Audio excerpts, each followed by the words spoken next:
ഞാൻ ഇന്നും അറിഞ്ഞും അറിയാതെയും നോക്കുന്ന 2-3 ഫാമിലികളുണ്ട്. ഇപ്പം ഞാൻ കല്യാണം കഴിപ്പിച്ചു കൊടുത്ത്, ഞാൻ എൻ്റെ ഹസ്ബൻഡിനെ കല്യാണം കഴിപ്പിച്ചു കൊടുത്തിട്ടുണ്ട് ഒരു കുട്ടീനെ.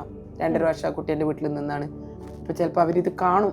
ഞാൻ എൻ്റെ ചങ്ങരംകുളൊരു വീടുണ്ട്, അത് വിറ്റാലും ഇനി വാപ്പിൻഷേരിലെ വീട് നിങ്ങൾ അവകാശം എടുക്കുമ്പോഴും ഇത്ര ഒരു തുക അവൾക്ക് കൊടുക്കണം. ആ ഒരു ഏറ്റവും ഒസിയത്ത മാത്രമാണ് എനിക്ക് അവരോടുള്ളൂ. കാരണം 2.5 വർഷം അവൾ എൻ്റെ സ്വന്തം മോളായി കൊണ്ട് നടന്നാണ്. ഞാൻ ഇപ്പം പണിയെടുക്കുന്ന കാശിൽ നിന്നും ഒരു 10 രൂപ ഞാൻ വാങ്ങുന്നുണ്ടെങ്കിൽ ഒരു 4 രൂപ ഞാൻ എടുക്കുള്ളൂ. 6 രൂപയും ഞാൻ കൊടുക്കുന്നത് അങ്ങനെയുള്ള വഴികളിലേക്കാണ്. ഒരാൾക്കൊരു തറയിട്ട് കൊടുത്തിട്ടുണ്ട്. ഇൻഷാ അല്ലാഹ് എന്തെങ്കിലും ഒരു ഇതായാണ് വീടും പൂർത്തിയാക്കി കൊടുക്കണം എന്നാണ് ആഗ്രഹം. ഇത് കേൾക്കണ എല്ലാവരും പ്രാർത്ഥിക്കണം. അത് വിയൻകുട്ടി മാഷിൻ്റെ ടീമിൽ ഗ്രൂപ്പിൽ ആദ്യമായിട്ട് തിരൂരിൽ പോയപ്പോൾ അവിടെ നിന്ന് എന്നോട് വമ്പൂറ്റി ഹംസ റളിയല്ലാഹു ഞാൻ പാടിയത്. അത് പാടി ഒരു 10-100 വയസ്സിൻ്റെ അടുത്തുള്ള ഒരു പ്രായമുള്ള ഒരാൾ വടി കുത്തിയിട്ട് വന്നിന്. ഫ്രണ്ടിലുണ്ടായിരുന്നു ഒരു വളരെ ഡ്രസ്സൊക്കെ ഭയങ്കര. പക്ഷെ അവർ പാടി തീരുന്നവരെ എൻ്റെ മുഖത്തുനിന്ന് കണ്ടെടുക്കുന്നത് ഞാൻ അവരെ മാത്രമേ ശ്രദ്ധിക്കുന്നുള്ളൂ. സ്ത്രീകൾക്കും എല്ലാ അവകാശങ്ങളും വേണം എന്ന് വാങ്ങിക്കൊടുക്കുന്ന ഈ കാലഘട്ടത്തിൽ എന്തുകൊണ്ട് പുരുഷന്മാർക്ക് പറ്റൂല? ഇപ്പൊ സ്ത്രീകൾ പുരുഷന്മാരെ ആ പറഞ്ഞ പേടിപ്പിക്കണേ. എത്ര പുരുഷന്മാരാണ് മരിക്കുന്നത്? എവിടെ നമ്മുടെ ഭർത്താക്കന്മാർ മോശമാകുന്നുണ്ടെങ്കിൽ അതിന് മെയിൻ കാരണക്കാർ ഞങ്ങളാ, സ്ത്രീകളാണ്, അല്ലാണ്ട് പുരുഷനല്ല. 2 കൊല്ലം കഴിഞ്ഞതിന് ശേഷം പേരാണ് എന്നെ പീഡിപ്പിച്ചു. നീ എന്താ ചെറിയ 12 വയസ്സുള്ള കുട്ടി അതിനെ പീഡിപ്പിക്ക? നമ്മളെല്ലാ കളിയും കളിച്ചിട്ട് എന്നിട്ട് പുരുഷന്മാരെ മാത്രം ഒരു ഇതാക്കി വിടുന്ന ഒരു പരിപാടി ഉണ്ടല്ലോ, അത് നമുക്ക് അത്ര നല്ലതല്ല.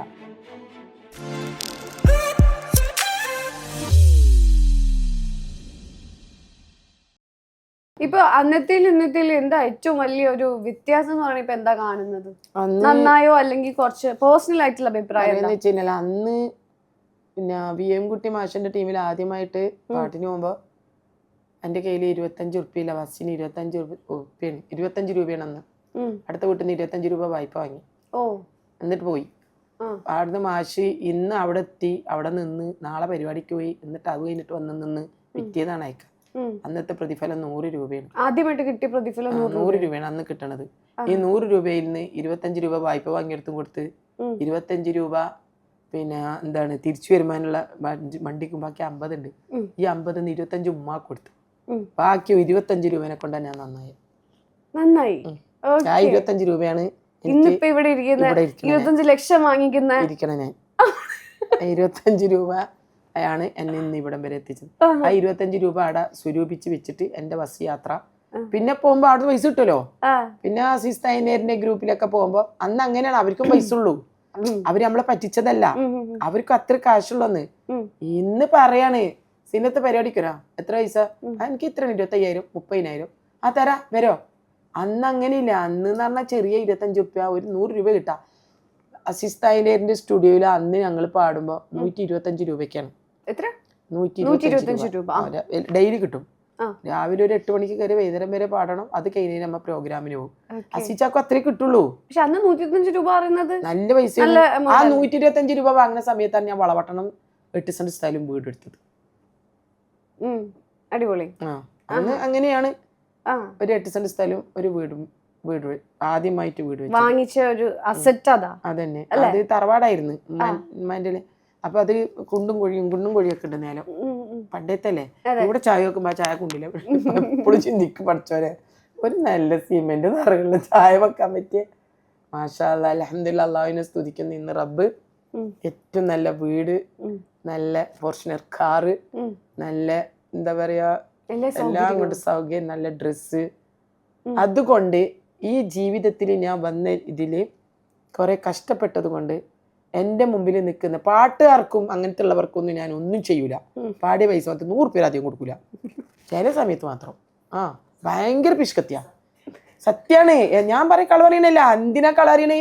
ഞാൻ നിങ്ങളെ മുമ്പിൽ കള പറഞ്ഞാൽ എന്നെ കാണുന്ന റബ്ബ് മേലോട്ടുണ്ട്. ഇവിടുന്ന് എണീക്കുന്നതിന്റെ മുന്നേ പഠിച്ചു ചിലപ്പോൾ എനിക്ക്. പക്ഷെ ഞാൻ കണ്ടറിഞ്ഞിട്ട് ഇന്നലെ ഒരു പരിപാടിക്ക് പോയപ്പോൾ 100 രൂപ കുറഞ്ഞു. ഓളി ശ്രദ്ധിച്ചിട്ടുണ്ടാവും. 100 രൂപ കുറഞ്ഞപ്പോൾ ഞാൻ ചോദിച്ചു, അത് 100 രൂപ എവിടെയെന്ന് ചോദിച്ചു. ഞാൻ അവരോട് ചോദിച്ചു വാങ്ങി. പക്ഷെ ആ 100 രൂപ എനിക്ക് വേറെ ഒരു നല്ല കാര്യത്തിന് എനിക്ക് ചെലവാക്കാൻ പറ്റും. ഞാൻ എന്തിനു വിട്ടു കൊടുക്കണേ? അതേ സ്ഥാനത്ത് ഞാൻ ഇന്നും അറിഞ്ഞും അറിയാതെയും നോക്കുന്ന 2-3 ഫാമിലികളുണ്ട്. ഇപ്പം ഞാൻ കല്യാണം കഴിപ്പിച്ചു കൊടുത്ത്, ഞാൻ എൻ്റെ ഹസ്ബൻഡിന് കല്യാണം കഴിപ്പിച്ചു കൊടുത്തിട്ടുണ്ട് ഒരു കുട്ടീനെ പാലക്കാട് ഞങ്ങളെ വീട്ടിൽ വെച്ചിട്ട് തന്നെ. 2.5 വർഷം ആ കുട്ടി എൻ്റെ വീട്ടിൽ നിന്നാണ്. മാഷാ അല്ലാ അൽഹംദുലില്ലാഹ്. എൻ്റെ മക്കളോട് പറഞ്ഞിരുന്നു, വസിയത്ത് പോലും പറഞ്ഞിരുന്നു. ഇപ്പൊ ചിലപ്പോൾ അവരിത് കാണും. ഞാൻ എൻ്റെ ചങ്ങരങ്ങളൊരു വീടുണ്ട്, അത് വിറ്റാലും ഇനി പിൻഷല്ല വീടിൽ നിങ്ങൾ അവകാശം എടുക്കുമ്പോഴും ഇത്ര ഒരു തുക നിങ്ങൾ അവകാശിയായിട്ട് അതിലേക്ക് ഞാൻ ഏത് കാലം നിങ്ങൾ ഇത് എന്ത് ചെയ്യുന്നോ അവൾക്ക് കൊടുക്കണം. ആ ഒരു ഏറ്റവും വസിയത്ത മാത്രമാണ് എനിക്ക് അവരോടുള്ളൂ. കാരണം 2.5 വർഷം അവൾ എൻ്റെ സ്വന്തം മോളായി കൊണ്ട് നടന്നാണ്. അതുകൊണ്ട് മറ്റു പാട്ടാർ ചിലപ്പോൾ പറയും നമ്മളെ മക്കളെ കല്യാണത്തിന് വന്നിട്ട് സീന്താത്ത ഒന്ന് നിങ്ങൾ അധ്വാനിക്കുന്നുണ്ടല്ലോ എന്നെ പോലെ. ഞാൻ ഇതുപോലെ അധ്വാനിച്ചിട്ട് എൻ്റെ മോളെ കല്യാണം കഴിപ്പിച്ചിനി. ഞാൻ ആരോട് എൻ്റെ മോളെ കല്യാണത്തിന് ഒരു മനുഷ്യനോട് ഞാൻ ഒരു 100 രൂപ വാങ്ങിയിട്ടില്ല. മൂസക്ക തന്നിന് 1000 രൂപ. ആ 1000 രൂപ ഇപ്പോഴും എൻ്റെ കയ്യിലുണ്ട്. മറക്കാൻ പാടില്ല മൂസക്ക ഇപ്പോഴും ഉണ്ട്. 2 കാര്യം, ഒന്ന് യൂസ്ഫിലേക്ക് തന്ന മാലയും ഒന്ന് ഇവർ തന്ന പിന്നെ 1000 രൂപ എൻ്റെ കയ്യിലുണ്ട്. പിന്നെ ഒരു 5 രൂപ ഉണ്ട്. അത് വിയൻകുട്ടി മാഷൻ്റെ ടീമിൽ ഗ്രൂപ്പിൽ ആദ്യമായിട്ട് തിരൂരിൽ പോയപ്പോൾ അവിടെ നിന്ന് എന്നോട് വമ്പുറ്റി അംസർ അലിയല്ലേ ഞാൻ പാടിയത്. അത് പാടി ഒരു 10-100 വയസ്സിൻ്റെ അടുത്തുള്ള ഒരു പ്രായമുള്ള ഒരാൾ വടി കുത്തിയിട്ട് വന്നിന്. ഫ്രണ്ടിലുണ്ടായിരുന്നു ഒരു വളരെ ഡ്രസ്സൊക്കെ ഭയങ്കര. പക്ഷെ അവർ പാടിത്തീരുന്നവരെ എൻ്റെ മുഖത്തുനിന്ന് കണ്ടെടുക്കുന്നത്. ഞാൻ അവരെ മാത്രമേ ശ്രദ്ധിക്കുന്നുള്ളൂ. അന്നൊരു സ്റ്റേജിലും ഇങ്ങനെ മൈക്കിലൊന്നും പാടാൻ അറിയില്ല.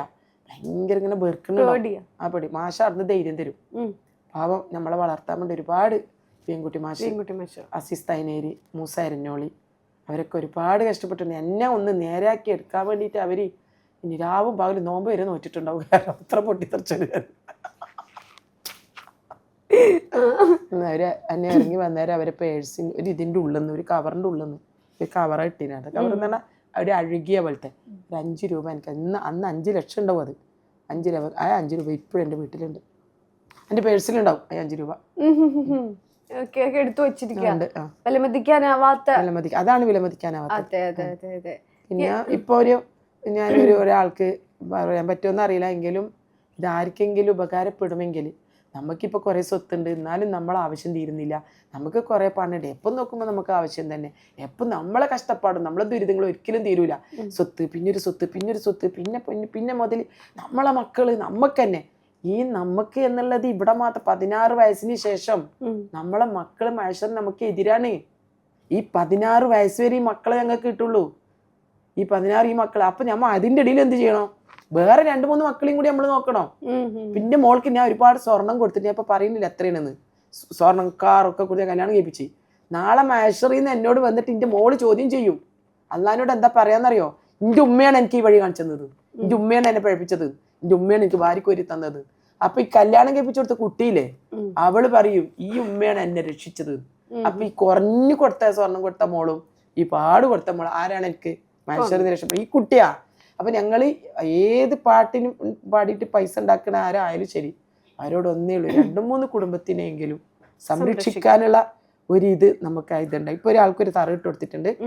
ഇൻഷാ അല്ലാഹ് എന്തെങ്കിലും ഒരു ഇതായാണ് വീടും പൂർത്തിയാക്കി കൊടുക്കണം എന്നാണ് ആഗ്രഹം. ഇത് കേൾക്കണ എല്ലാവരും പ്രാർത്ഥിക്കണം. എന്നെന്തൊക്കെ ചോദിക്കാനുള്ളത്? എനിക്ക് ചോദിക്കാനുള്ളത് എന്താണെന്നറിയോ? കുറേ കാലം മുമ്പ് ഞാൻ പറഞ്ഞു ഭയങ്കര സുന്ദരിയാണ്, അത് ഒരുപാട് ആളുകൾക്ക് അറിയുന്ന ഒരാളാണ്, എന്നിട്ട് സിനിമയിലൊക്കെ അഭിനയിച്ചു. ശരിക്കും സൗന്ദര്യം ഉണ്ടാ? അത് നിക്ക്. ഞാൻ വന്നത് എവിടത്തേക്കാന്നറിയോ? എന്നെ ഇങ്ങനെ എപ്പോഴും എൻ്റെ വീടിന്റെ അതിൽ ഒരു പോലീസുകാരന്റെ ഭാര്യ വസന്തേച്ച് കാണും. ഒരു ബാങ്കിലാ ഒരു ഇത് കേൾക്കും. വേറെ ഇന്നെപ്പോഴും ഇങ്ങനെ കണ്ടാ പറയോ, നീ നല്ല സ്റ്റൈലുണ്ട്, സ്കെൽറ്റ് അല്ലേ, എനിക്ക് സൗന്ദര്യം ഉണ്ട്, എനിക്ക് സിനിമയിൽ അഭിനയിച്ചൂടെ? എന്നിട്ട് എൻ്റെ ഇതെല്ലാം ബയോഡേറ്റൊക്കെ അയച്ചു കൊടുത്ത് ഞാൻ പാട്ടിൽ വരേണ്ട ആളല്ല, സിനിമയിലേക്കാണ് അവരെന്നെ. അവർക്ക് ഭയങ്കര ഇഷ്ടമാണ് ഞാൻ സിനിമയില അഭിനയിക്കാൻ വേണ്ടി പോയിട്ട് വർത്താനം പറയാൻ പറയാൻ എന്നെ അറിയില്ല. എന്നാലും കൊടുത്തപ്പോ എനിക്ക് അതിനുള്ള ഇത് കിട്ടി. ഓഡിഷൻ കൊടുത്ത് അവര് ഇന്റർവ്യൂക്ക് വേണമെന്ന് പറഞ്ഞ അപ്പൊ ഇവര് വരാ പറഞ്ഞു. അങ്ങനെ തന്നെ പിന്നെന്താണ് ആരോ പറഞ്ഞേ, എനിക്ക് മനസ്സ് ബേജാറായി. ഹജ്ജൊന്നും ചെയ്യാൻ പറ്റൂല, ഉംറയൊന്നും ചെയ്യാൻ പറ്റൂല, ഇസ്ലാമൊന്ന് പുറത്തു പോകും, അങ്ങനെയല്ലോ. അവരൊക്കെ സിനിമയും വേണ്ട, ഒന്നും വേണ്ട. ആ സംഗതി സിനിമയിലേക്കാണ് അവർ എന്നെ ഇത് ചെയ്തത്. പക്ഷെ നമുക്കൊന്ന് ചിരിക്കാം. അങ്ങനെ എന്തോ ഒരു സിനിമയാണ് നമുക്കൊന്നിച്ചിരിക്കാം എന്നാണ് ഒന്നിച്ചിരിക്കാം. അങ്ങനെ എന്തോ ആണ്. അന്നത്തെ ജയഭാരതി ശീലിയൊക്കെ ആവണ്ടിരുന്നു. അതാണെങ്കിൽ എന്നെ ആവാലോ. 2 നാടകത്തിൽ അഭിനയിച്ചിന്. നാടകത്തിൽ വാഴ്വ്യമായ ദേവദൂത് ഖത്തറിൽ വെച്ചിട്ട്. എന്തായിരുന്നു വേഷം? അടിപൊളി ഒരു തല്ലുണ്ടാക്കണ ഭാര്യ തല്ലുണ്ടാക്കണ. അത് അടിപൊളി വേഷം. ഞാൻ 27 ഉള്ളൂ. എവിടൊക്കെ തല്ല് വന്നാലും ഞാൻ ഉണ്ടാവും അവിടെ. അതപ്പോ അഭിനയിക്കണ്ടാന്ന് അഭിനയ ഭർത്താവിനെ എന്താണ് കത്തി വെക്കാൻ ഭർത്താവിന്റെ അടുത്ത് കഴുത്ത് കയറുന്ന ഒരു ഭാര്യ. റിയൽ ലൈഫിൽ ശരിക്കും അങ്ങനെ ആയിരുന്നു? ഇല്ലപ്പാ, അങ്ങനെയൊന്നും എനിക്കറിയില്ല. ഇന്ന ചൊറിയാൻ മാന്താമ അല്ല, ഇന്ന ചൊറിയാൻ വന്നാ ഞാൻ മാന്തി കൊടുക്കും. ഞാൻ കേറി മാന്തും. അത്ര തന്നെ. അടിപൊളി.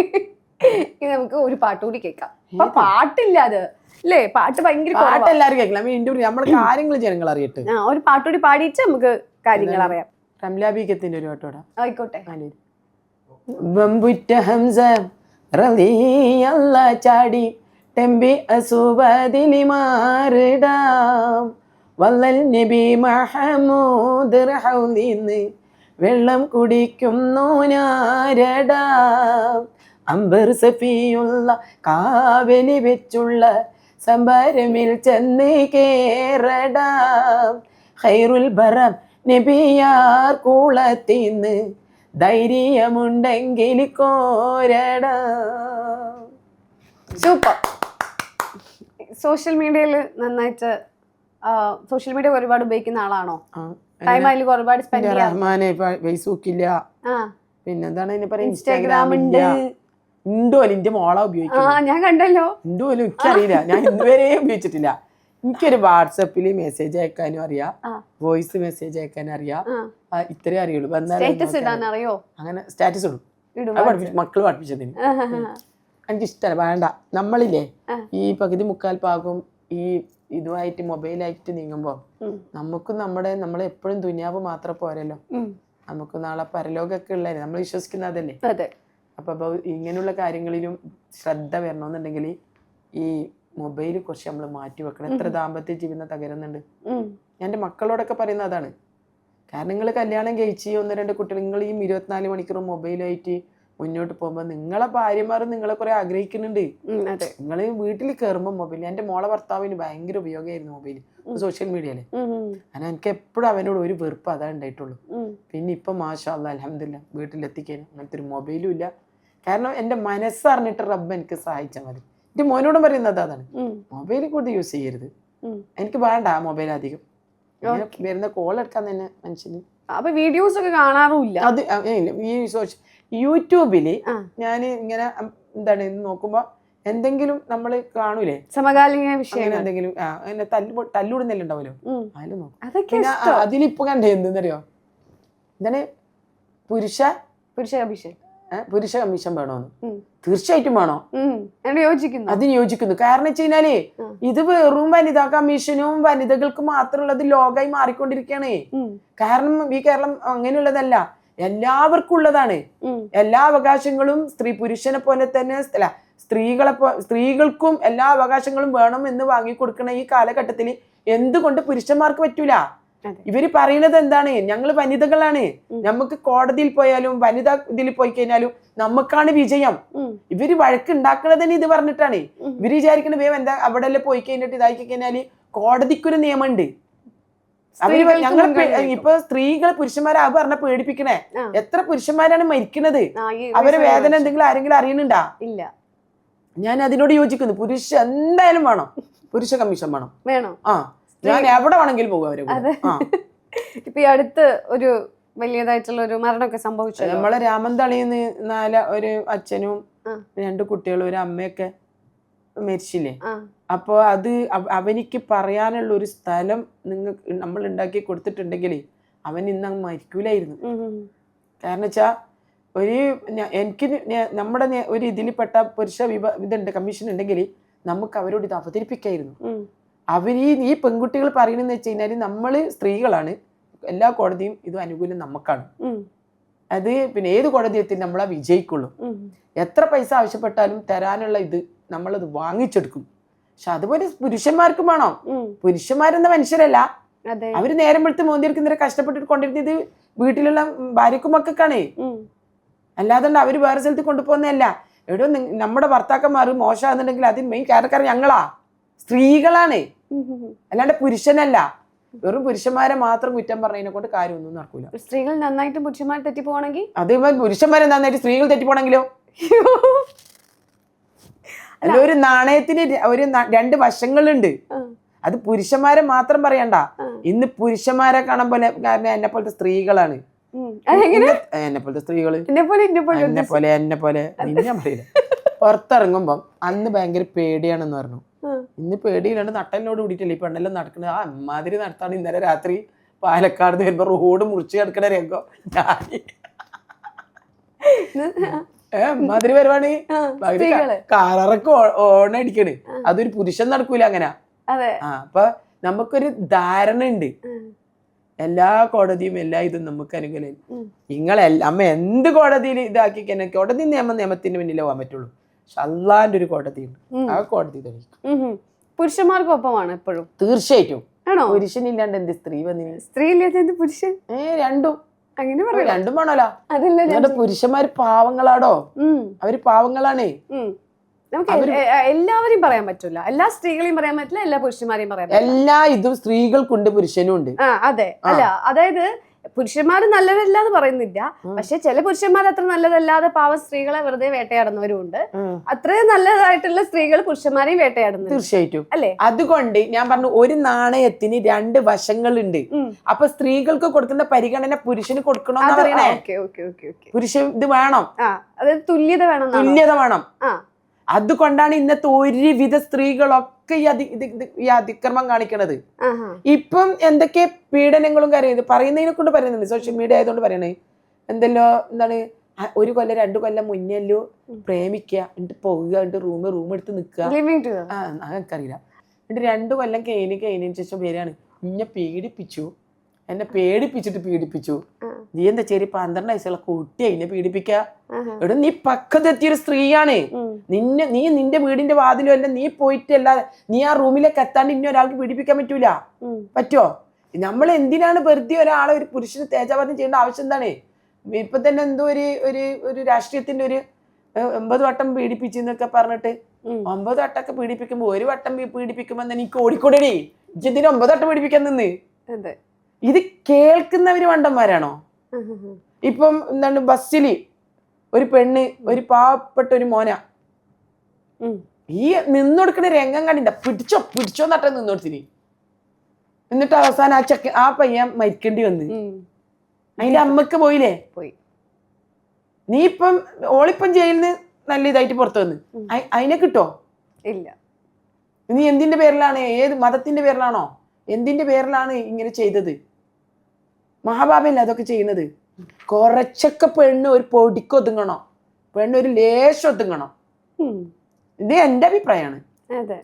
അതായത് സ്ത്രീകളും പുരുഷന്മാരും ഒരേപോലെ പല കാര്യങ്ങളിൽ നിൽക്കണം. ഈ പെണ്ണ് എന്താണ് ലോഡ്ജിൽ റൂമിലൊക്കെ പോയാലോ, ഉണ്ട് ഇവനെ കാണാൻ വേണ്ടി ഫ്രണ്ടിനെ കാണാൻ നീ എന്തിനാണ് റൂമിലേക്ക് പോണി? എനിക്ക് ഏതെങ്കിലും പാർക്കിൽ പോയിട്ട് കണ്ടൂടെ? ആണിനും പെണ്ണിനും ഇവിടെ നല്ല നില ജീവിക്കാനുള്ള അധികാരം, എല്ലാ ഇത് സ്വാതന്ത്ര്യം ഞങ്ങൾക്ക് ഉണ്ട്. പിന്നെ ഈ പീഡനം എന്ന് പറയുന്നത് ചെറിയ ചെറിയ കുഞ്ഞു പൈതമക്കളെ കൊണ്ടുപോയിട്ട് അതൊക്കെയാണ് പീഡനങ്ങൾ. അവനൊന്ന് ബാക്കി വെച്ചേക്കരുത്, അവനൊന്നും അവിടെ കൊണ്ടുപോയിട്ട് ബാക്കി വെച്ച് ജീവിപ്പിക്കരുത്. അങ്ങനെയുള്ളൊരു നിയമം വന്നാലാ നമ്മളിവിടെ ശരിയാവുള്ളൂ. അത് ഞാൻ പറഞ്ഞു, പുരുഷന്മാര് എല്ലാത്തിലും ഉണ്ട്, പുരുഷനിലും ഉണ്ട്, സ്ത്രീയിലും ഉണ്ട്. ഇപ്പൊ എന്താണ്, ഇന്നലെ എന്തോ നമ്മളെ ഫിലിപ്പ് സാർ, ഞങ്ങളൊക്കെ ഏറ്റവും നല്ല ബഹുമാനിക്ക് റെസ്പെക്ട് ചെയ്യുന്ന ഒരാളാണ്. ഇപ്പോഴും ഞങ്ങൾ ഇതാവുന്നില്ല, പിന്നെ അദ്ദേഹം ഒരു തെറ്റ് ചെയ്തെന്നുള്ളത് നമുക്കറിയില്ല, മനുഷ്യരല്ലേ. അപ്പം ആ വീട്ടിൽ കൊണ്ടാക്കി കൊടുത്ത രക്ഷിതാക്കളോടാണ് ആദ്യം ചോദിക്കേണ്ടത്, മാതാപിതാക്കളോട്. ഈ ചെറിയ മോള എന്തിനവിടെ പ്രായപൂർത്തി 16 വയസ്സുള്ള കുട്ടീനെ എന്തിനു കൊണ്ടാക്കി? നമുക്കറിയില്ല എന്താണെന്നുള്ളത്. അതിപ്പോ അതിന്റെ സത്യം എന്താന്ന് വെച്ചാൽ പുറത്തേരും പുരുഷൻ ഇത് വേണം. അതെ, ഇപ്പം കോളേജില് ഭയങ്കര ട്രെൻഡാങ്ങള് അല്ലേ? ശരിക്കും എങ്ങനെയാ ഈ കോളേജ് കുട്ടികളില് എങ്ങനെയാണ് സീനത്തിനെ അപ്രോച്ച് ചെയ്യുന്നത്? എങ്ങനെയാ? മുമ്പ് പാടി വെച്ച പാട്ടുണ്ടായിരുന്നു വർഷങ്ങൾക്ക് മുമ്പ്. എന്റെ ഇതെന്ന് വെച്ചാൽ എന്റെ പാട്ടിൽ എന്റെ പേര് തന്നെയാണ് കാസറ്റിന്റെ.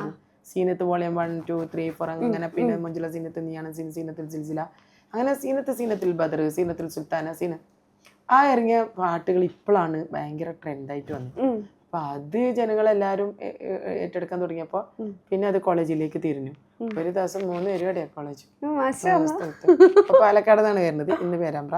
അപ്പൊ ഇന്ന് രാത്രി ഞങ്ങൾ നേരെ പട്ടാമ്പിലേക്ക് പോകും. നാളെ 2 പരിപാടി അങ്ങോട്ടാണ്, മറ്റന്നാളി അതോടെ തീർന്നു. നോമ്പല്ലേ, നോമ്പിന് ഇറങ്ങില്ല ഒരു മാസം വരെ. കൊറേ ദിവസമായി നമ്മള് പ്രോഗ്രാമിന് തന്നെ. പെരുന്നാൾ കഴിഞ്ഞാലും ഇൻഷാല്ലാ മാർച്ച്, ഏപ്രിൽ, മെയ്, ജൂൺ ഒക്കെ ബുക്കിംഗ് ആണ്. കോളേജ് കുട്ടികളാണോ? അതറിയില്ല, അവര് ബുക്കിംഗ് ചെയ്യുന്ന ആൾ എങ്ങനെയാണെന്ന്. വലിയ സിറ്റിയാണ്. ഈ കോളേജിൽ പോകുമ്പോഴേ പിള്ളേര് ഏറ്റവും കൂടുതലായിട്ട് എന്താ പറയുന്ന കാര്യം എന്താ? എങ്ങനെയാ എന്നെ കയ്യിൽ കിട്ടിക്കഴിഞ്ഞാലുണ്ടല്ലോ കുട്ടികൾ എന്താണ് എന്നെ ചെയ്യേണ്ടതെന്ന് അറിയണില്ല. അത് നമ്മളില്ലേ കാണുമ്പോണ്ടല്ലോ ഞാൻ ഇങ്ങനെ ഒരാളാണോ എന്ന് പോലും ഞാൻ ചിന്തിച്ചോണ്. കാരണം എന്നെ അല്ലെങ്കിൽ എൻ്റെ അവിടെ ആർക്കും ഒരു വില ഉണ്ടാവില്ല.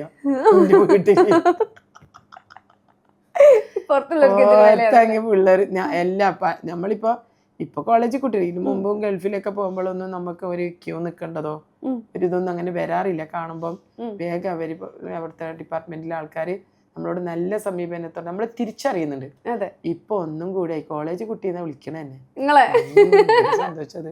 അത് കേൾക്കണമെങ്കിൽ എത്ര ഭാഗ്യം വേണം. കുട്ടികളെ ഒരു സ്നേഹം ഉണ്ടല്ലോ ഈ പുതിയ ന്യൂ ജനറേഷൻ. അതൊന്ന് മെന്നാന്ന് രാത്രി കുട്ടികൾ വനിതാ കുട്ടികൾ മാത്രമല്ല എടുത്ത് പോയിരുന്നു. അപ്പൊ അവിടെ പോയപ്പോഴേ മക്കളല്ലാ വണ്ടിന്റെ അവിടെ വന്നിട്ട് ഞാൻ നിങ്ങളൊന്ന് മാറി നിൽക്കി, എനിക്ക് ശ്വാസം മുട്ടുന്നു. അവർക്കൊന്നും പ്രശ്നമല്ല.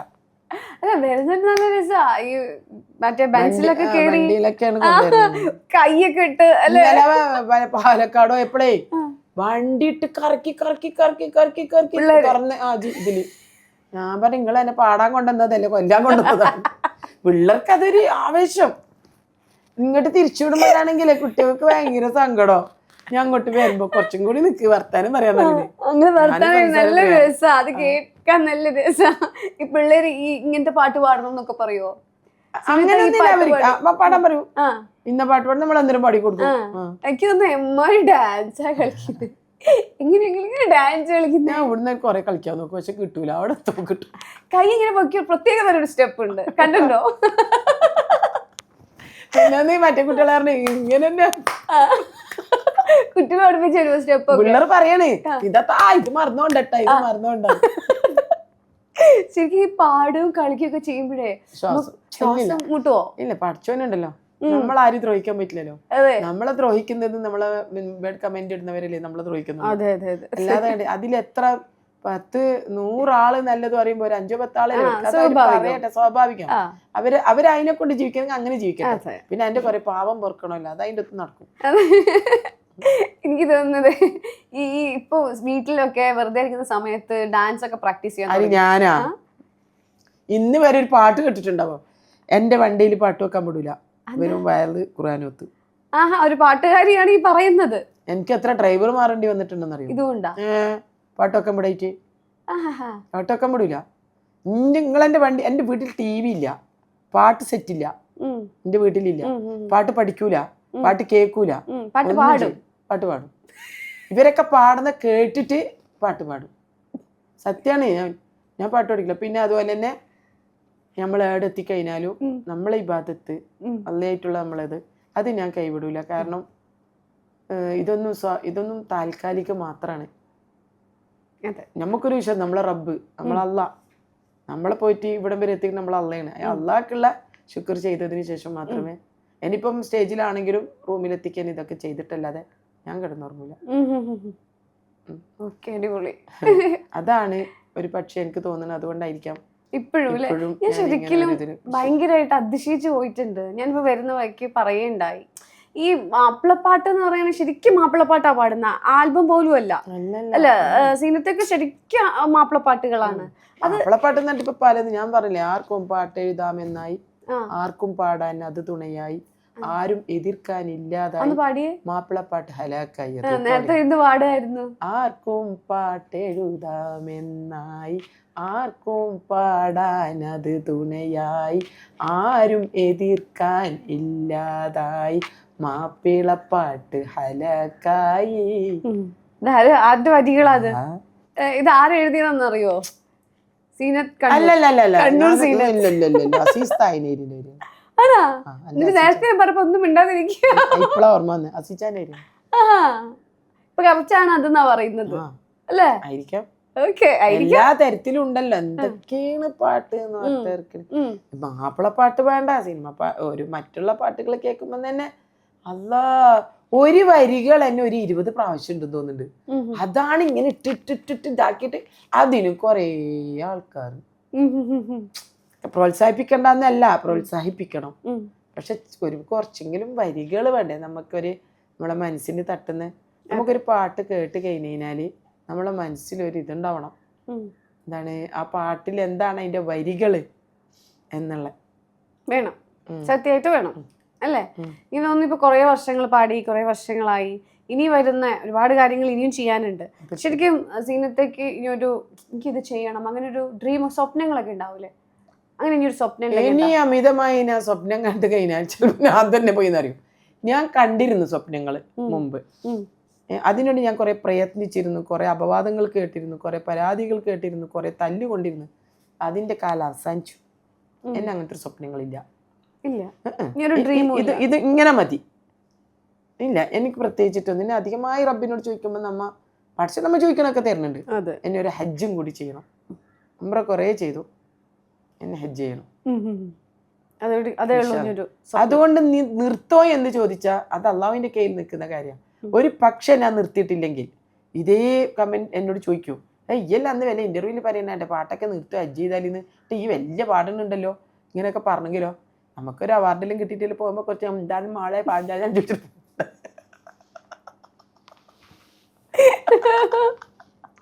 ഓക്കെ.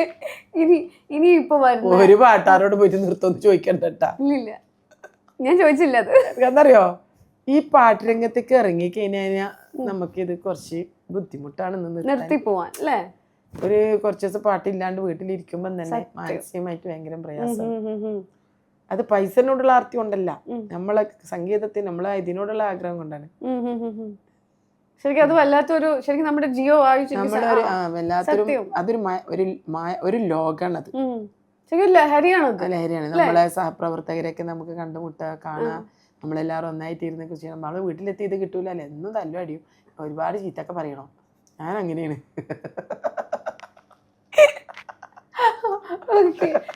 ഇനി വരാനിരിക്കുന്ന പ്രൊജക്ടുകളൊക്കെ എന്താ? ന്യൂ പ്രൊജക്ട് ഇപ്പൊ ചെയ്തിട്ടുണ്ടല്ലോ. ഇപ്പൊ എന്തിനു വേണ്ടിട്ട് ഇപ്പൊ ഇത് ഞാൻ ചെയ്തിട്ടുണ്ട്. 5 പാട്ട് പാടി. എത്ര കാല ബാപ്പൊക്കെ മൊയ്തു എന്ന് പറഞ്ഞ രണ്ടാളും കൂടി ഇന്നപ്പോ ഈ പാട്ട് പാടാൻ വേണ്ടി അതന്നെ എന്നും വിളിക്കൂ സീനത്ത ഒരു 2 പാട്ട് പാടിത്തരൂ, ഒരു 5 അങ്ങനെ 10 പാട്ടാണ് തന്നത്. ഒരുപാട് നാൾ ഞാൻ നല്ല പരിപാടിയിൽ കിടന്നുറങ്ങും. ബാപ്പുക്കറിയാ കണ്ണൂർ എത്തിന്ന്, നിന്നൊന്ന് ജസ്റ്റ് കാണണോന്നാ. ഞാൻ അങ്ങോട്ട് വരാന്ന് പറഞ്ഞു. പോയിട്ട് നിന്നെടുത്തുനിന്ന് 1.25 മണിക്കൂർ കൊണ്ട് 5 പാട്ടും പാടി. 1.25 മണിക്കൂർ 5 പാട്ട് പാടുകാന്ന് വെച്ചാ പണ്ടേ അങ്ങനെ തന്നെയാണ്. പണ്ടേ ഞാൻ ഖത്തറിലുള്ള സമയത്ത് നാട്ടിൽ വന്നിട്ട് പോകുന്നതിന്റെ ഞാൻ ടിക്കറ്റ് കൺഫേം ആക്കിയൊക്കെ എന്റെ കോഴിക്കോട് എത്തിക്കുന്ന പല്ലൂർ സ്റ്റുഡിയോ അല്ലെങ്കിൽ എറണാകുളം ആലാപ സ്റ്റുഡിയോ ഇങ്ങനെയുള്ള കൊണ്ടുപോയിട്ട് 30 പാട്ടൊക്കെ ഒന്നായി പാടിപ്പിക്കും. 30 പാട്ടാ? അതാണ് ഇന്നലെയുടെ ഇഷ്യലുകളൊക്കെ. പക്ഷെ എല്ലാവർക്കും അങ്ങനെ പറ്റിയെന്ന് വരൂല. 30 പാട്ടൊക്കെ പാടാന്ന് വെച്ചാലേ ഭയങ്കര പാടി വെച്ചിട്ട് പോകും, പ്രയാസമാണ് ശരിക്കും. ഇന്നത്തെ ആളുകളൊക്കെ അങ്ങനെയൊക്കെ ചെയ്യും തോന്നുന്നുണ്ടോ? മറ്റുള്ള പിള്ളേർക്ക് ഇപ്പൊ അവരെല്ലാം 2-3 പാട്ടോ അവർക്ക് കിതക്കുന്നു ഇതാക്കുന്നില്ലേ. നമ്മളിപ്പോ എത്ര പാട്ട് സ്റ്റേജിൽ പാടുന്നു. ഈ ശബ്ദത്തിന് എന്തെങ്കിലും സ്ഥിരമായി പാടുമ്പം ശബ്ദം അടിഞ്ഞില്ലെങ്കിൽ മാത്രമേ ഒരു ബുദ്ധിമുട്ടുള്ളൂ. അല്ല ശാരീരികമായിട്ട് കിതപ്പും കാര്യങ്ങൾ അങ്ങനത്തെ ഒന്നും ഇല്ല വരില്ല. അങ്ങനെ ഒരു അസുഖങ്ങളും ഇല്ല. പഠിച്ചോ സഹിച്ചിട്ട് തലവേദന ഉണ്ടാവും. തലവേദന സ്റ്റേജിൽ കുറെ ലൈറ്റ്, പിന്നെ ഫോട്ടോ എടുക്കൽ കുറെ ഓവറാണല്ലോ. നമുക്ക് അവരോട് പറയാൻ പറ്റൂലല്ലോ ഫോട്ടോ എടുക്കണ്ട, കാരണം അവര് പാവം ആ മക്കൾക്കുള്ള ഒരു ആഗ്രഹം കൊണ്ടല്ലേ നമ്മളെ ഫോട്ടോ എടുക്കാൻ. ഏതെടുത്തി കഴിഞ്ഞാലും കുട്ടികള് പറയുവോ ഇൻസ്റ്റാഗ്രാമില് ഫോട്ടോ എടുത്തെടുത്ത് 1 മണിക്കൂറിൽ മേലെ ഫോട്ടോ ആണ് മെൻഷൻ ചെയ്യാനൊക്കെ പറയും. അറിയില്ലെന്നല്ല പറഞ്ഞു. എന്താ പറയാ അതറിയും, ശരിക്കും മെൻഷൻ ചെയ്യുന്നതാടാ സാധനം. ശരിക്കും മെൻഷൻ ചെയ്യാച്ച എന്താന്ന് അറിയോ? അത് ഫസ്റ്റ് കേട്ടപ്പോ എന്താ തോന്നിയേ? എന്തോ മെൻഷൻ ചെയ്യണമെന്നൊക്കെ പറഞ്ഞു. പിന്നെന്താന്ന് വേറെ പറയണേ വിളിച്ചിട്ട് പിന്നെ എന്തോ കോളാമ്പിയെല്ലാം പറയുന്നുണ്ട്, എനിക്കറിയില്ല. അങ്ങനെയാണ് ഇന്നത്തെ കാലം. പക്ഷെ ഇന്നത്തെ പിള്ളേരും അത് പറയുന്നുണ്ടല്ലോ. ഇന്നത്തെ കൊളാബിയുടെ മെൻഷൻ ചെയ്യണെന്ന് പറയൂ. എനിക്കത് അറിയില്ല പറയൂ മൈക്കില് ഉള്ളൊരു ചിരിച്ച. നല്ല രസമല്ലേ ഇന്നത്തെ കുട്ടികളുടെ. നമ്മള് ഞാൻ പറയാൻ നമ്മൾക്ക് നമ്മളൊരു നമ്മള് പാട്ടുകാരാണ്. അത് നമ്മൾ കൂടുതൽ പഴുപ്പിച്ച് കൂടുതൽ ഇതാക്കി ഞാനൊരു പാട്ടുകാരിയാണ് എനിക്ക് ഇങ്ങനത്തെ റൂൾസ് ഒക്കെ പോകാൻ ഈ ഒരു ചിന്താഗതി കൊണ്ട് നടക്കും. നമ്മൾ എവിടെ എത്തൂല. നമ്മളെ ഉള്ളിലുള്ള സംഗീതം നമ്മൾ ഉള്ളിൽ വെച്ച് കൊണ്ടു നടക്കണം. നമ്മുടെ സംഗീതം നമ്മ ഉള്ളിൽ വെച്ച് കൊണ്ടു നടക്കണം. നമ്മള് കഴിവില്ലാത്ത ഒരുപാട് ആൾക്കാർ നമ്മുടെ അടുത്തുണ്ടാവും. നമ്മ അവരെല്ലാം മുമ്പിൽ പോയിട്ട് ഞാൻ വലിയൊരു പാട്ടുകാരിയാണ്, എനിക്ക് മാത്രമേ ഈ കഴിവുള്ളൂ, എനിക്ക് വലക്കാൻ മേലെ കൂടെ ഒരു കഴിവില്ല, സംഗതി എന്താണെന്നോ സംഗീതം എന്താണെന്നോ അറിയാതെ വന്ന എൻ്റെ ജീവിക്കാൻ വേണ്ടി എൻ്റെ ജീവിതത്തിന്റെ രണ്ടറ്റം കൂട്ടിമുട്ടിക്കാൻ എൻ്റെ മക്കളെ പോറ്റാൻ വേണ്ടി ഞാൻ തെരഞ്ഞെടുത്ത വഴിയാണ് പാട്ട്. എൻ്റെ മുമ്പിൽ വെച്ചിട്ട് ആരെങ്കിലും പാട്ട് പാടുമ്പോൾ ഭയങ്കരമായിട്ട് ഓവർ ഞാൻ അത് ശ്രദ്ധിക്കാൻ പോലും നിൽക്കൂല. കാരണം അത് എൻ്റെ വിഷയമല്ല. എനിക്കാകെ 2-3 പാട്ട് മാത്രമേ എനിക്ക് അറിയുള്ളൂ എന്ന് പറഞ്ഞ് കൊണ്ടുനടക്കുന്ന ആളാ ഞാൻ. പിന്നെ എല്ലാരും പറയും നിറകൂടാൻ തുളുമ്പൂല, അതേ അതിന് നമ്മൾ ഇതാക്കണ്ടുള്ളൂ. ഈ കൂടുതലായിട്ട് സംഗീതമുള്ള അവരത് ചെയ്യൂല. അവരവരുടേതായ ഒരു രീതിയിലേ പോവുള്ളൂ. ഞാൻ എൻ്റെ മക്കളെ പോറ്റാൻ വേണ്ടിയിട്ട് ഞാൻ ചെയ്തതാണ് പാട്ട്. ഇപ്പം ഒരുപാട് കാലം സഞ്ചരിച്ച ഒരാളാണ്. അപ്പൊ ഇന്നത്തെ കുട്ടികൾക്ക് ഒരു ഉപദേശം കൊടുക്കാന്ന് പറഞ്ഞാൽ എന്ത് കൊടുക്കും? അഹങ്കാരം കുറക്കണം. പിന്നെ നമ്മൾ പോകുമ്പോ കുറച്ചൊക്കെ അതിൻ്റെതായ മാന്യത പുലർത്തണം. ഞാൻ വലിയ മാന്യത ഉള്ള പറയുന്നല്ല. ഇപ്പൊ എനിക്ക് കമന്റ് വരും അങ്ങനെ. അപ്പൊ എനിക്ക് നിന്നെ കണ്ടപ്പോ എന്താ പറയാ നല്ലൊരു കുലീനത്തുള്ളൊരു മോളായിരിക്കും. സത്യം. നമ്മളെന്താണോ നമ്മളെ മക്കൾക്ക് കൊടുക്കണത് അതേ നമ്മളെ മക്കളാവുള്ളൂ. പിന്നെ ഞാൻ പറഞ്ഞല്ലേ എനിക്ക് 9 പെൺകുട്ടികളും പേരക്കുട്ടി പെൺകുട്ടികളാണ്. എൻ്റെ വീട്ടില് മഗ്‌രിബ് കഴിഞ്ഞാ അവര് പണ്ട് അങ്ങനെയാണേ. നമ്മളെ വീട്ടില് നമ്മള് വല്യപ്പാപ്പാലോ മുത്തോളി മുല്ലാന്റെ ജനത്തില് മങ്ങേൻ കൂട്ട് സുവർഗത്തില മൂളെ. ഇപ്പൊ 7 മണി കഴിഞ്ഞാൽ 10 മണി വരെ സീരിയലല്ലേ. ഇപ്പൊ കാലങ്ങള് പോയി. പുതിയ തലമുറക്ക് പറയാനുള്ളത് അഹങ്കരിക്കരുത്. പിന്നെ നമ്മളെ വളർത്തി വലുതാക്കിയ നമ്മളെ ജനങ്ങളോട് നമ്മ ഇന്ന് നീതി പുലർത്തണം. ഓഡിയൻസിനോട്, ശ്രോതാക്കളോട്, നമ്മളോട് അവർ നല്ല സംസാരം നല്ല ഇത് വരുമ്പോൾ നമ്മൾ അതിനോട് നല്ല പുഞ്ചിരിച്ചിട്ട് അവരോട് നമ്മൾ സംസാരിക്കണം. അല്ലാണ്ട് ഞാൻ വലിയൊരു ഗായികയാണ്, ഞാൻ വലിയൊരു ഗായകനാണ്, അതവിടെ ഇരിക്കേ ചെയ്യുള്ളൂ. പിന്നെ അള്ളാഹുവിനെ മുറുക്കെ പിടിക്കാം, പടച്ചവനെ മുറുക്കെ പിടിച്ചിട്ട് നമുക്ക് എവിടെ വേണമെങ്കിലും പോവാം. പിന്നെ തെറ്റുകുറ്റങ്ങൾ അതെല്ലാം തീരുമാനിക്കേണ്ടത് പടച്ചവനല്ലേ, നമ്മളല്ലല്ലോ. നമ്മളെ ഭാഗം ക്ലിയർ ആക്കുക. നമ്മളിപ്പോൾ നല്ല അദബിലും മര്യാദയിലും പോയാലും നമുക്ക് കിട്ടേണ്ടത് നമുക്ക് കിട്ടും. ഫസീൽ താത്ത മരിക്കുന്നത് വരെ ആ സാരിയൊക്കെ എടുത്ത് ഫുൾ ഇതൊക്കെ ഇട്ട്. എന്റെ ഫസീൽ താത്തനെ ആരെങ്കിലും പരിപാടിക്ക് വിളിക്കാതിരുന്നിട്ടുണ്ടോ? പോയിട്ട് ഉംറ വരെ ചെയ്ത് വന്നിട്ടാണ് 30 ആള് മരിക്കണേ. ഒരു തഖ്വയാണ് അത്. അവിടെ പാടി വെച്ച പാട്ടൊക്കെ എന്താണ്? നടന്ന് നടന്ന് നടന്ന് നമ്മൾ ഖബറിലെത്തി ചേർന്നിടും. എന്ത് രസാണ് ആ നടന്ന് നടന്ന് പോയില്ലേ. ആ നല്ല അദബും മര്യാദയോടുകൂടി സ്റ്റേജ് ആടിപ്പാടിട്ടു കളിച്ചിട്ട് എന്നെ പോലത്തെ ഇതാക്കിയിട്ടൊന്നല്ല ഫസീൽ താത്ത ജീവിക്കണേ. അടങ്ങി ഒതുങ്ങി നിന്ന് പാട്ടൊക്കെ പാടി എന്നിട്ട് അറിയപ്പെട്ടിട്ടില്ലേ. നല്ല മക്കനൊക്കെ ഇട്ട് കാണുമ്പോൾ തന്നെ എന്ത് രസാണ്. അതൊന്നും നമുക്കാകാൻ പറ്റണില്ല. ഇപ്പൊ ഞാനും അതിൽ പെട്ട് ചാട്ടത്തി ആദ്യം ഒരടി എടുക്കാതെറിയും. അതുകൊണ്ട് പുതിയ തലമുറ ഇവരോട് പറയണത് ഒരു തരി പോലും അഹങ്കാരം മനസ്സിലേക്ക് വെക്കാതെ നല്ല രീതിക്ക് മുന്നോട്ട് പോകണം. ആരും എല്ലാവരോടും നല്ല നീതി പുലർത്താം. അത്രയും. എന്താ പറയാ സിനത്ത, ഇങ്ങനോട് സംസാരിച്ച് മതിയാക്കാൻ ശരിക്കും തോന്നുന്നില്ല. ഭയങ്കര രസമുണ്ട്. സമയമുണ്ടല്ലോ. അതെ, എനിക്ക് സമയമില്ല. ഇന്ന് ഇത്ര വേഗം ഇങ്ങനെ ഒരു ഇന്റർവ്യൂവിന് ഇരിക്കും വിചാരിച്ചില്ല. കാരണം കുറെ ദിവസം 3 സ്റ്റേജാണ്. ഇന്നലെ പാലക്കാട്, മിനിഞ്ഞാന്ന് പാലക്കാട് രാത്രി 1:30 മണിക്ക് എത്തിയിട്ട് ഇന്നലെ പാലക്കാട് നമുക്ക് 1 മണിക്ക് നമ്മൾ എത്തണേ. അപ്പോൾ ഞാൻ വിചാരിച്ച് സുബി കഴിഞ്ഞാൽ കുറച്ച് കിടന്ന് ഉറങ്ങാന്ന് വിചാരിച്ചിരുന്നു. അപ്പോഴാണ് ഇവര് വിളിച്ചിട്ട് ഞങ്ങൾ വരുന്നത്. ഇന്നലെ എൻ്റെ നാട്ടിലേക്കാണ് ഇവര് വരാൻ തീരുമാനിച്ചത്. പക്ഷെ യാത്ര ഓവർ ആയതുകൊണ്ട് ഞാൻ അവിടെ തന്നെ പ്രോഗ്രാമിന്റെ അടുത്ത് തന്നെ റൂം എടുത്തിക്കാണ്.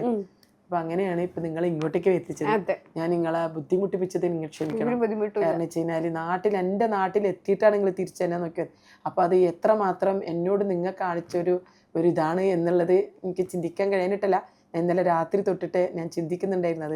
കാരണം ഇത്രയും ദൂരെ യാത്ര ചെയ്ത് ഇവരെല്ലാവരും എറണാകുളത്ത് നിന്ന് അങ്ങ് വന്നിട്ട് അവിടുന്ന് വീണ്ടും അവർ തിരിച്ച് റിട്ടേൺ എടുത്ത് ഇങ്ങോട്ട് വരാന്ന് പറയാൻ എന്നോടുള്ള ഇഷ്ടവും സ്നേഹവും കൊണ്ട് തന്നെയാണ് നിങ്ങളത് ചെയ്തത്. അതിൽ 10 മടങ്ങ് ഞാൻ നിങ്ങളെ ഇഷ്ടപ്പെടുകയും സ്നേഹിക്കുകയും റെസ്പെക്റ്റ് ചെയ്യും ബഹുമാനിക്കുകയും ചെയ്യണം. എൻ്റെ ഭാഗത്തുനിന്ന് വന്ന് ഈ മിസ്റ്റേക്ക് ഞാൻ നിങ്ങളോട് കുഴപ്പമില്ല. അപ്പൊ എന്താ പറയാ, ഇനിയും ഒരുപാട് സ്റ്റേജുകൾ പങ്കിടാൻ എനിക്ക് ഞാനിപ്പം ജീവിക്കുന്ന പാട്ട് പാടുന്നത് ഞാൻ പറഞ്ഞല്ലോ എൻ്റെ മക്കൾക്ക് വേണ്ടിയിട്ടല്ല. എൻ്റെ മക്കൾ അൽഹംദുലില്ലാ മോള് നല്ല ഇതിലാണ്, മോനും മാഷാ അല്ലാഹ് അൽഹംദുലില്ലാ ഒരു കുഴപ്പമില്ല. ഞാൻ ഇപ്പം പണിയെടുക്കുന്ന കാശിൽ നിന്നും ഒരു 10 രൂപ ഞാൻ വാങ്ങുന്നുണ്ടെങ്കിൽ ഒരു 4 രൂപ ഞാൻ എടുക്കുള്ളൂ. 6 രൂപയും ഞാൻ കൊടുക്കുന്നത് അങ്ങനെയുള്ള വഴികളിലേക്കാണ്. അത് ഞാൻ ഇതിൽ ഞാൻ നേരത്തെ പറഞ്ഞു, ആർക്കെങ്കിലും ഇത് അങ്ങനെ ചെയ്യണമെന്ന് തോന്നിയാ നമ്മളത് ചെയ്യണം. നമ്മൾ വന്ന വഴി മറക്കരുത്. ഇല്ലായ്മയിൽ നിന്നും വന്നതാണ്, കഷ്ടപ്പാടിൽ നിന്നും വന്നതാണ്. നമ്മളെല്ലാവരും ഒരേപോലെ കാണണം. നമുക്ക് എല്ലാവർക്കും അങ്ങനെ കണ്ട് നല്ല നിലയിൽ ജീവിക്കാനും നല്ല നാളേക്കുള്ള നല്ല മക്കളെ നമുക്ക് വളർത്തിയെടുക്കാനും അല്ലാഹു സുബ്ഹാനഹു വ തആല തൗഫീഖ് നൽകി അനുഗ്രഹിക്കുമാറാകട്ടെ എന്ന് ഞാൻ ആത്മാർത്ഥമായി പ്രാർത്ഥിക്കുന്നു. ഇൻഷാ അല്ലാഹ് ഞങ്ങളും ഇനി ഒരുപാട് നന്മകൾ ചെയ്യാനും ഒരുപാട് ഞങ്ങൾക്ക് പാട്ടുകൾ പാടിത്തരാനും ആയുസ്സും ആരോഗ്യമൊക്കെ ഉണ്ടാവട്ടെ. Thank you so much.